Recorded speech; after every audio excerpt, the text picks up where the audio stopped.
So this is definitely an unpopular opinion, but I actually don't love setting sprays. I don't always think that they work. In fact, the only times I see a difference with setting sprays is when I'm doing body painting and prosthetics and I use a specialized setting spray then, but they stink.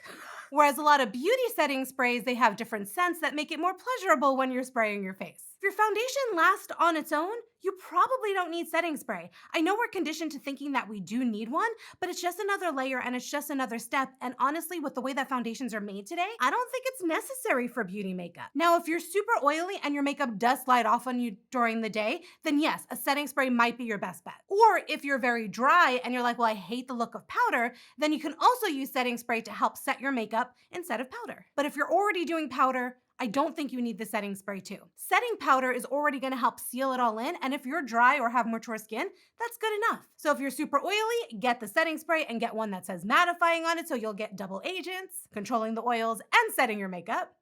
And if you're more dry, if you don't like powder, use a setting spray. However, if you're open to it, I do recommend a translucent powder to help do a dusting of makeup on your face. I think that lasts better than a setting spray. Let me know in the comments, which one do you prefer, setting sprays or setting powders?